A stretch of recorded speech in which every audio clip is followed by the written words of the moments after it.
I sit here a victim of my own self-destruction. So as you can see, just looking in the inlet pipe, Got it? Yep. Hi friends, welcome back to the shop. If this is your first time here, I'm Dana. Today I'm going to be replacing the heater core on my 1999 Chevy Metro, and it's going to be quite the adventure. Now, why would I go through this much trouble? Well, I don't have any heat. The heat doesn't blow hot. So if you have your factory service manual, there's a really great diagnostic tool to walk you through every single step of the process to determine where the problem may be for your car. In ours, it was just as simple as start the car, let it warm up, and then feel a couple heater hoses under the hood in order for me to determine that the issue for me was a blocked heater core. So right here you have the hose in and the hose out of your heater core. It goes through the firewall. With your car warmed up, you can very carefully and gently hold on to these hoses, and the one going in will be hot. If the one coming back out is not hot and you have the heat on in the car, then you too have a blocked heater core. So the very easy high-level steps to fixing this problem is to disconnect your airbags, pull out your entire dash, drain the coolant, and then you have full access to the heater core. Super easy, right? You're kidding. Yes. Given that we do have the factory service manual, we will be following along in all the different various steps to disconnect the airbags, remove the instrument panel cluster, which is actually your entire dash, and replace the heater core. So come on, follow along, we'll show you how to get it done. Step one, disconnect the battery. So all we're gonna do is pull off the negative terminal.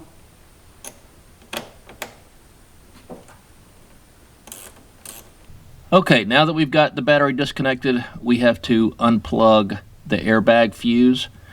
And it's so conveniently easily marked. It's very, very tough to miss it. It's the only one with the bright yellow guard around it that actually has airbag stamped on it right there in the corner. So we'll pull that now.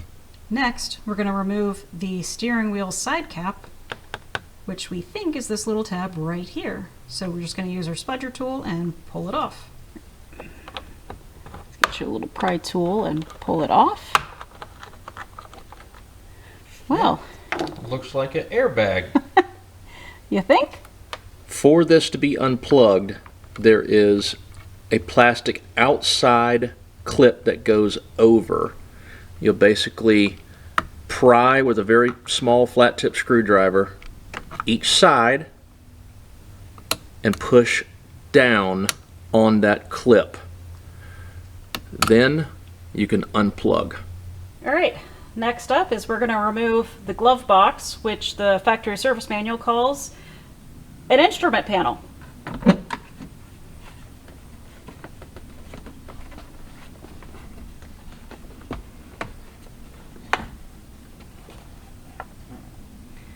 So now that you've got it pulled down just by squeezing in on the sides, with all of the contents of your glove box falling on your floor, you can take a Phillips screwdriver and go ahead and pull it off.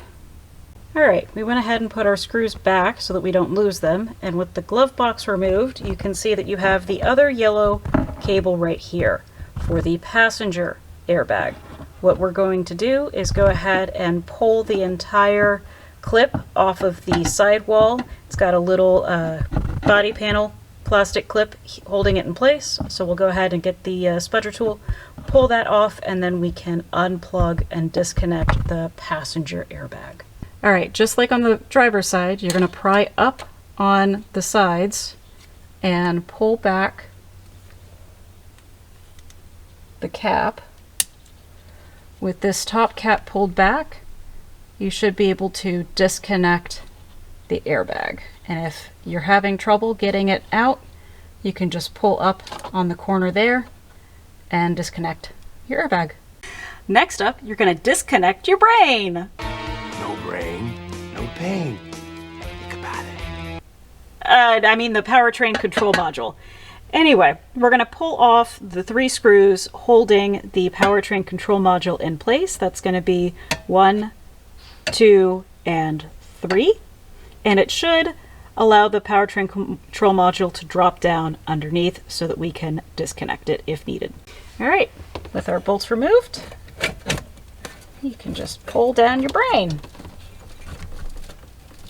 Be careful not to damage or harm any wires in the process.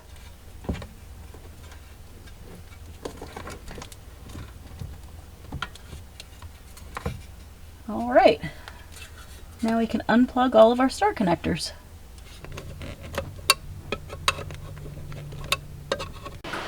Now, I'm showing you these pages in the factory service manual because we have already done these steps when we pulled the carpet out. So go ahead and remove your gear shift skirt and center consoles. Go ahead and remove your ashtray, your cigarette adapter, the bezel, and your radio from the center of your dash. Now with the radio gone, you're going to pull off your heater control panel. And step 1 is pull off all of your little knobs.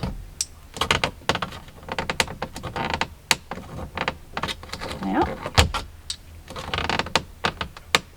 That one's kind of stuck. All right, now that we've got all of our knobs off, then slowly start to pull out the panel itself. However, you do have one screw right there that we need to take out first.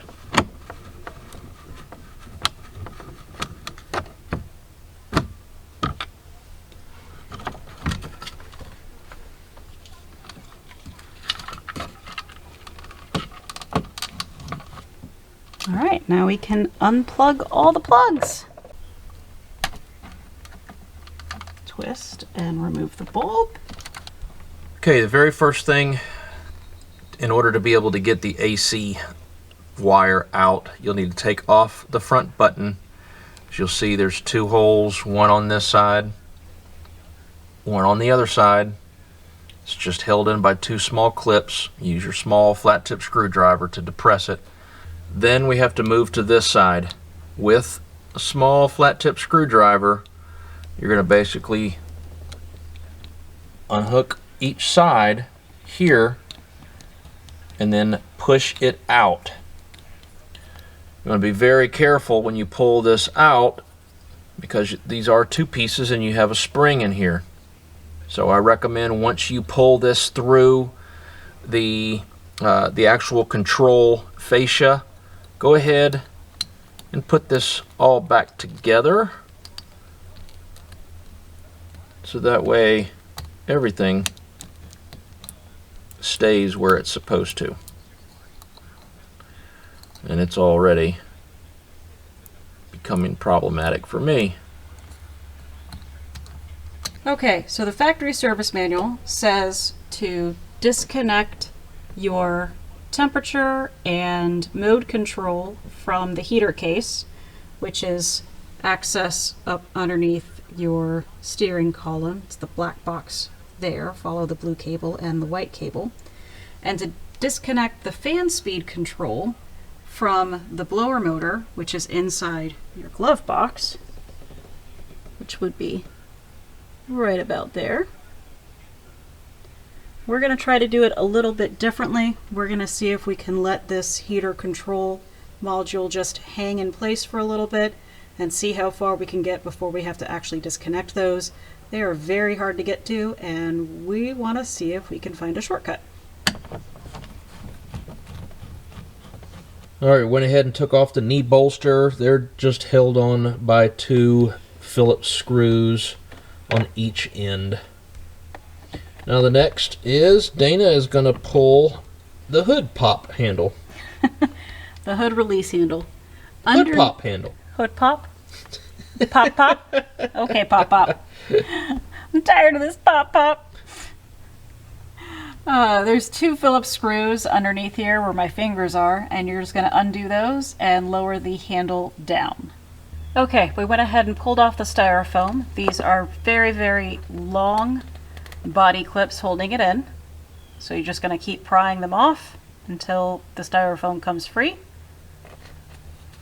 Next up for the steering column removal is to finish the job by pulling off these 4 screws holding in this metal plate. With the knee bolster completely off, you now have access to the upper steering column support bolts, which are T40.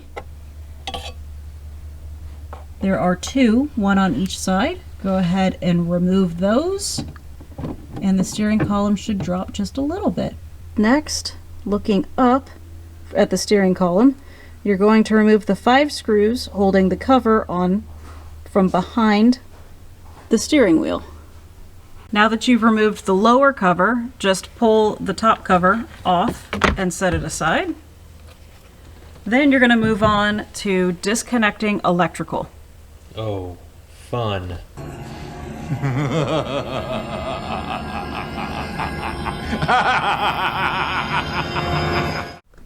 All right, for the wiring, we have an airbag connector here where Dana's got the red pointer.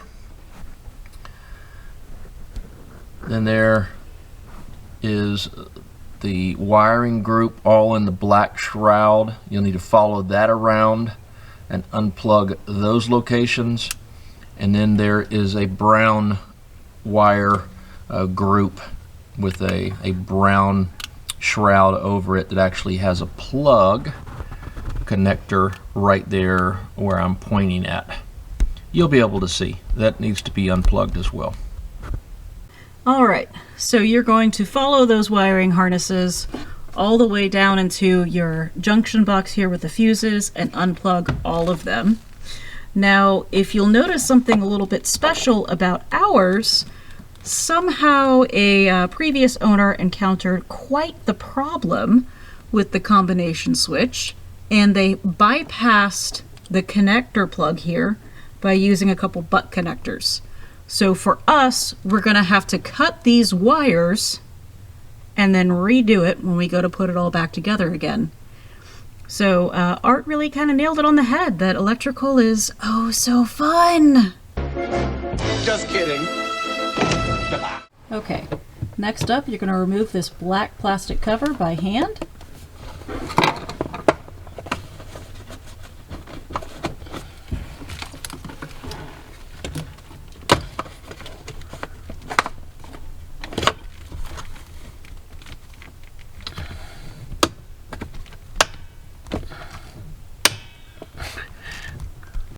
How about 2 hands? 2 hands are fine.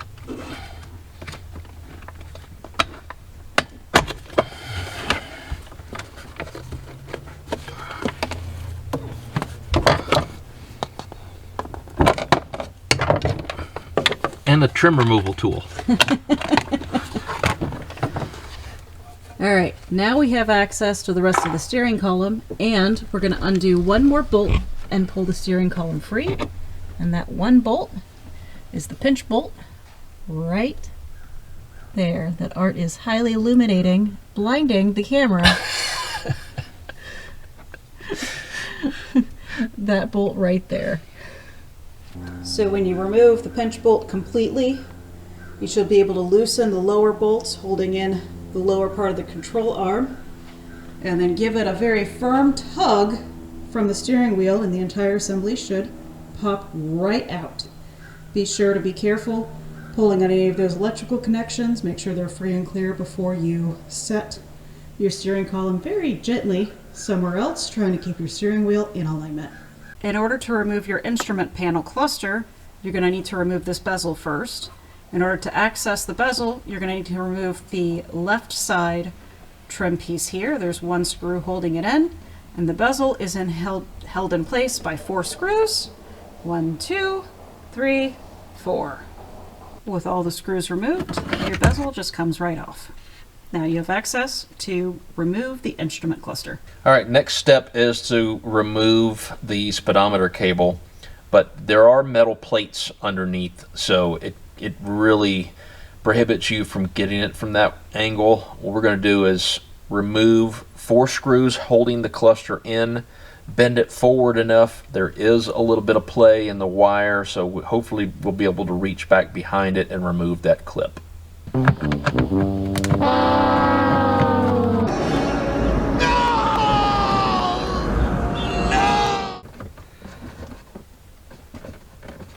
we go.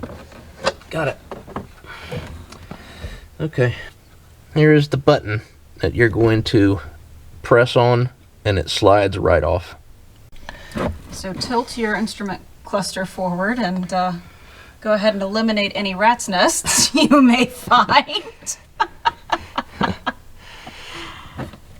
And disconnect one plug, and the other one is on the top as well. Now there's a giant hole.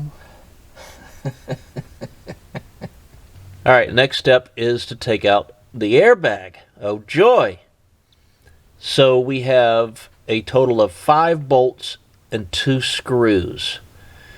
3 are along the bottom, 2 is in the center, and then 2 Phillips screws, 1 on each corner tucked up underneath here.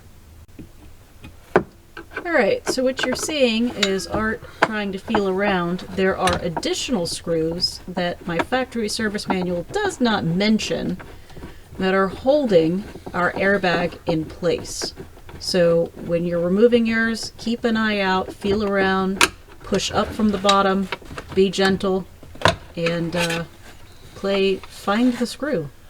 And when you find all the screws, you can just push it right on out. Ta-da! And do try to point it away from your face, even though it is unplugged. Okay, for the next step, you are going to be unplugging a whole bunch of electrical connectors on the passenger side. I've got the camera pointed down from where the airbag was. I'm going to see if I can use the laser pointer to light up what you need to unplug. So, if you are going to unplug your blower motor, that plug is right here. The blower motor resistor is this blue plug right here. You're also going to need to unplug the AC controls if you are so equipped, as I am. Now, behind this bracket is your actual AC control. There's a little box there and a white plug that sits right on top of that. You're going to unplug that and this white plug right here. In addition to those, you're going to unplug the speaker and another component, which are all the way down by the side foot kick plate. So as you can see, the side foot kick plate down by where our airbag controller is, there's a little hole here in the side. You're going to go ahead and tug on these wires ever so gently. You're going to unplug this one here, as well as your speaker, your door speaker, if you're so equipped, right here. Okay, this wire right here actually goes up under and it plugs into the back of it. You're not going to be able to get your head back there and look, so just feel to the side, and then the squeeze is on the side of it in order to be able to release. So on the driver's side, we're going to unplug 3 different plugs. 2 of them are either on or right next to the junction box. So if you follow the black wiring harness down around to the back side of your fuse panel, you'll see the plug that you can unplug right there for the junction box. We have another plug right in front of it that you can obviously see is going to get in the way later. Go ahead and unplug that. And for the rear speaker, you're going to go ahead and pull that up through the top a little bit so you have enough slack to unplug it, and you'll unplug the driver door speaker. Alright, next you're going to undo the antenna cable tie-down loops. So these are just little flexible metal bits holding our antenna cable in place, and you're just going to let that antenna float around. Alright, next up is to remove the A-pillar trim. So you're going to start at the top, just pull off the access there for your door molding. This has 3 tabs holding it in place.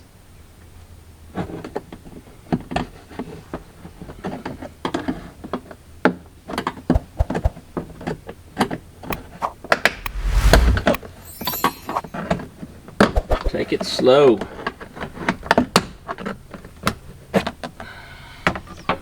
All right, now what I want to call out is that the tabs actually get stuck in the holes. What you're going to do is take your needle nose pliers and gently pry out the metal. It's like a game of operation. You don't want that little metal piece to fall inside the hole.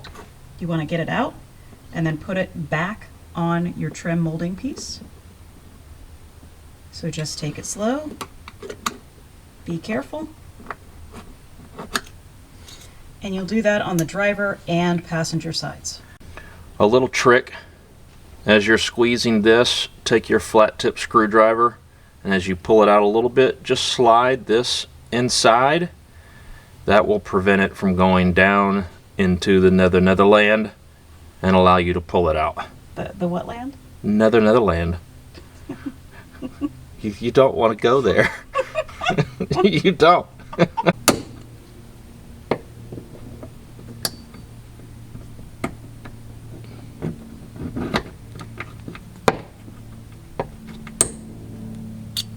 Alright, next up we've got 7 bolts to pull off. This holds the metal center brace in place. You're going to have the 2 bolts here in the door jambs. You're going to have 2 bolts down here by the actual airbag control module. You're going to have 2 bolts on the passenger door jamb. The final bolt is in the steering column mounting area, right up there. So, all told, 7 bolts. Go ahead and pull them out. Make sure you know where they go, and then we will be back with you at the next step. As we're nearing the moment of truth, the next step is to go ahead and go to the center of your dash, pull off the cover and remove the screw underneath it, and then I guess we're just going to see if we can pry up on this centerpiece just to loosen it up. So with the cover and the back screw removed, the dash, you can see, is very mobile. The next step before you actually pull the dash out of the car is going to be remove on the left and right hand side, 1 little screw on each side. Go ahead and pull those off, and then you can pull the dash out of the car entirely. In our infinite wisdom, to take a shortcut earlier, we do need to unplug the blower throttle cable, and we're doing that from the blower motor now. Alright, it is just 1 metal clip holding it on, and you slide it off the rod. Thankfully, it's fairly easy. Are you ready? Yep.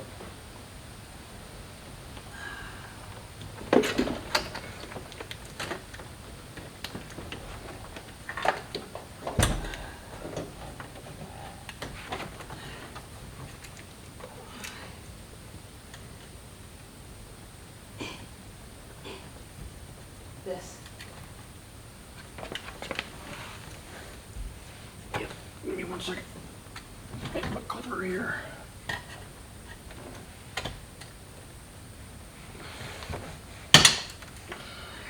Broke. Whatever. But the zip tie will hold it. You have plugs. You have plugs back there. I cannot see. Set it down on your lap. You have those plugs right there. Is that it? I believe that is it now.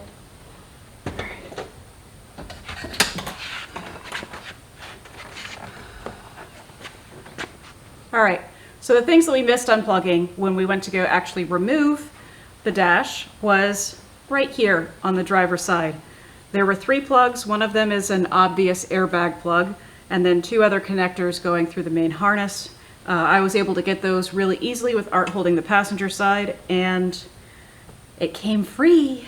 Woo! Free! Free! You're free! As a bonus, we can now paint this to make it look shiny and new. Yeah. Eee. All right, now that we're on step 2 of removing the heater case. You got me shitting me!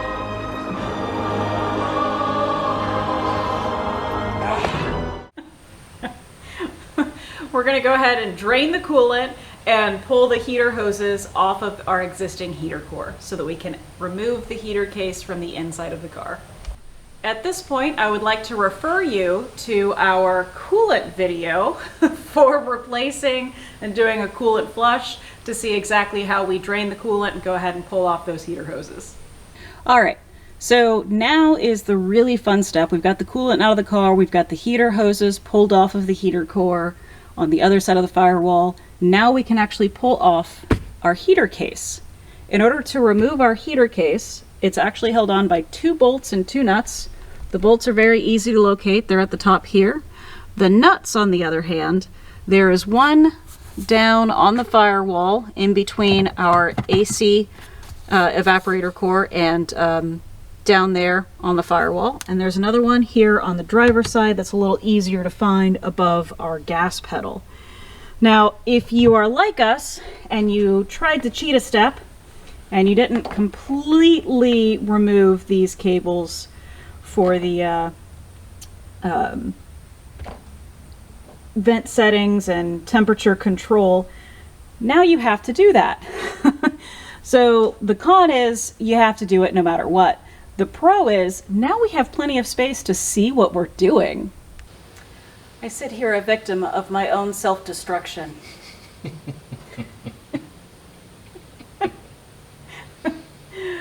All right, so in the factory service manual, it talks about removing one last vent from your heater case before you pull it out of the car. Since I have factory air conditioning, I don't think I have that vent. I think instead it plugs into my AC condenser or evaporator core. I can't keep track of all the components at this point.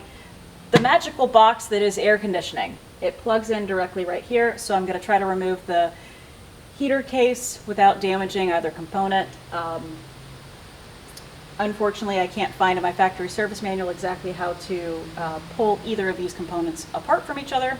In theory, they just pull apart. do. They just do. They just do. They just do.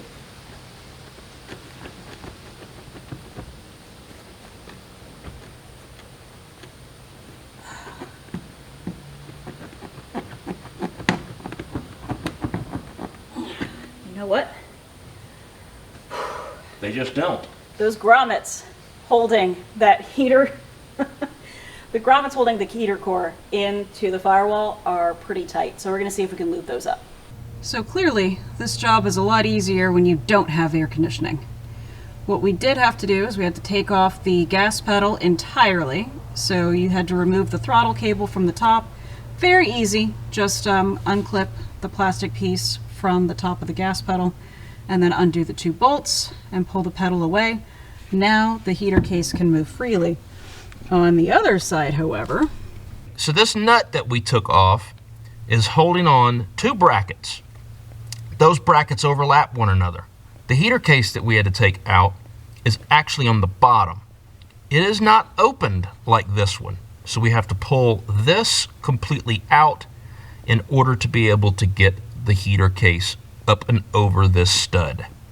Once you do that, then you can pull your 2 lines out, and you'll likely have to pull to the left in order to be able to separate both cases. It's a pain in the ass, but take your time with it. all right, so as you can see, our heater core replacement procedure is just 2 steps. Yeah, just 2 steps. Remove the heater case and remove the heater core from the heater case. Super easy, right? Yeah, that's what we thought too. Anyway, when you get your heater case out of the car, go ahead and lay it on its side. It's going to be held together by these little retaining clips right here. Just get you a flat tip screwdriver and pop them off one at a time. Make sure to catch them so that they don't fly across your shop. Otherwise, you may have a problem reinstalling the heater case. And just do that all the way around the case. Now, in theory, the heater case should separate.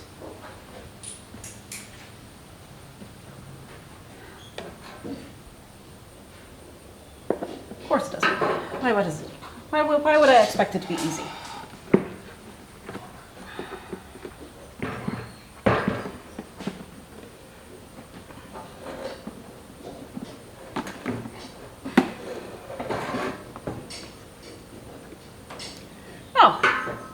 because it's held in place by a screw that I've got to take out. So there is, in addition to all of the little clips holding it in, there is a screw right here by the heater core. All right, now let's see if we can get this to separate. There we go. That's the ticket. Just gently work your way around to separate your heater case halves. Oh, I forgot a clip right inside the vent here. In my defense, it's about the same color as the dilapidated foam.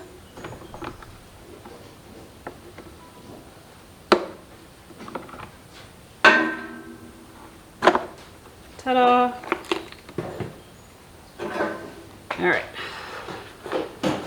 So as I was saying, separate the heater case half, and now you have access to your heater core and everything else inside of your heater case, like little mud dauber nests, you know, awesome stuff.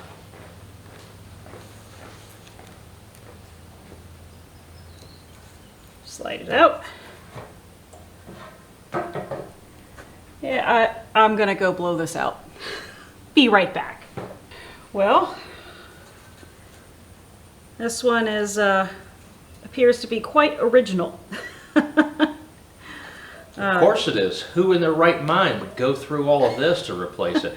It's like a $25 part, and you know, like 850 million thousand hours of labor just to be able to do this. So, slide your new heater core in.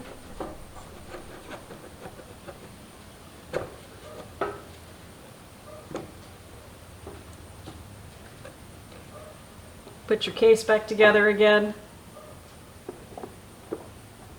making sure that all of your door alignments are correct.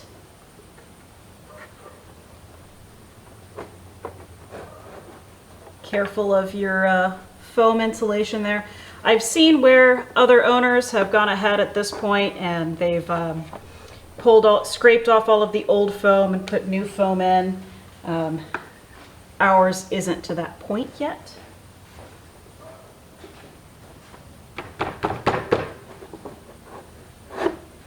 It's a nice tight fit on that heater case, on that heater core. All right, with your halves mostly back together again, go ahead and put all of your clips back on. Don't forget your screw. All right. Well, now that we have our heater case back assembled and our heater core has been replaced, we can do the fun steps of reinstalling it back in the car. So as you can see, just looking in the inlet pipe, it's very clogged. So it's no wonder that I did not have adequate heat in this car. Yeah. All right, now that you have your heater case halves back together again, you've swapped out your heater core into the heater case, now is the amazing steps of getting to put your car back together again. So the installation is literally just kind of the reverse of how to take it all apart. The factory service manual does a really good job of calling out any of the torque settings on the bolts or the nuts that we removed. None of those torque settings are particularly high up on the foot-pounds, so just make sure you don't over-tighten anything. And unfortunately, we would love to test the heat in the car before we reassemble everything, but that's not how this project gets to go. So we'll see you after everything's put back in the car. If you have any other things that you want to do while you have the dash out, like repaint the dash or do any deep cleaning, if you want to go ahead and refurbish your heater case with all of the doors and flaps, now is the perfect time for you to go ahead and do that. Okay, we have the dash out, cleaned, repainted, since we repainted the entire freaking interior. So absolutely, now is the time to do a repainting project. You already have the dash out. Yeah, likely yours is in the same condition. Dana's changed out the heater core. Everything is ready to go back in.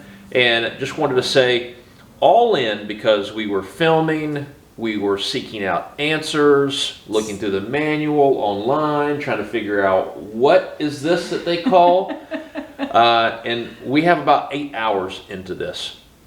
So quite the hefty project. But the good thing is, our work helps you not spend that much damn time on it. We hope. Yes, we hope. If you are not filming and you just really want to get down in the trenches and get this done, we're figuring, depending upon breaks and everything, 3 to 5 hours. To get to this point. Yeah, to get it out. So now we're going to go ahead and get it back in. We're not going to record any of it. You wouldn't want to watch it. So we'll come back when we've got it in and running and let you know whether all of this worked or it was a complete waste. Tim well better have worked. That's all I can say. It could be 2 days gone if this does not work. No. So we are praying and really, really wishing to the car gods today that this works. It'll work. So we're going to get it all back in and then we'll come back. And of course, before we get the dash back in, we went ahead and put all of our carpet, our rear seats, and our panels back into place that we took out a while ago to clean. Got it? Yep.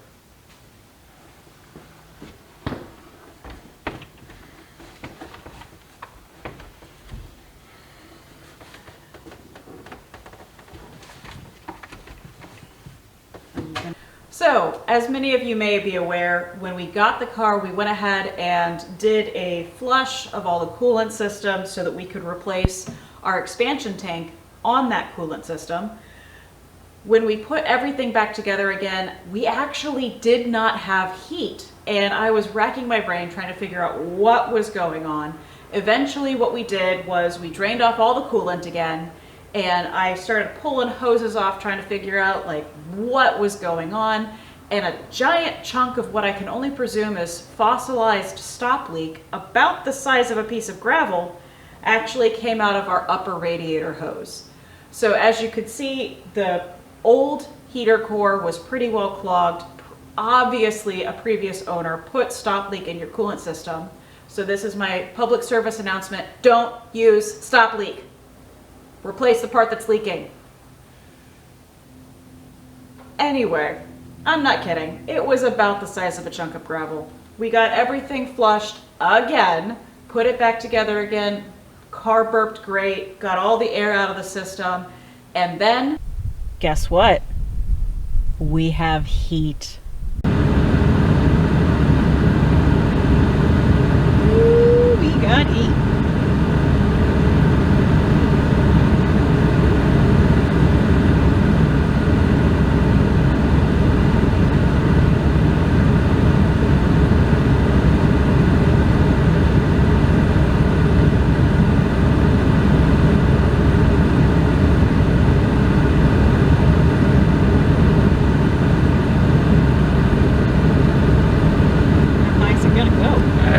Idea.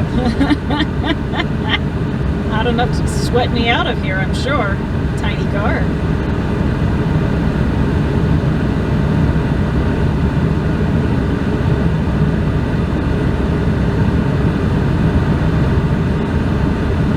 Are you excited? I am so excited. It's gonna be not just a shit box, but a hot box.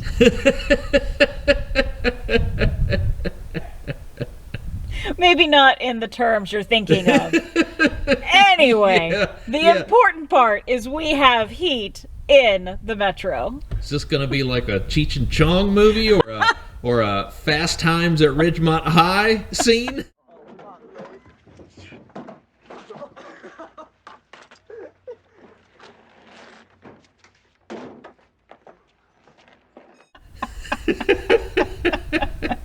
We all know I can't get into that. Anyway, so The key elements here is you don't have to put everything fully back together again. Get it to where you have your controls in place, you have the heater core and the heater case all put back together again. Get it to where you can put coolant in the car, go ahead and burp it, make sure that everything is buttoned up tight under the hood, and then you can do your test. So for us, that was all the way up until the point that we needed to put the radio and the glove box and everything, like all the bolsters, back together again. If this video helped you out, and I really hope that it did, go ahead and hit that like button, give us a subscribe, because we've got more Metro content coming. Believe me, there's still many more little mini projects left on this car, from the rear suspension to the AC, which is not blowing cold. So many more videos to come. Thanks for watching. As always, take care, stay safe, and we'll see you next time.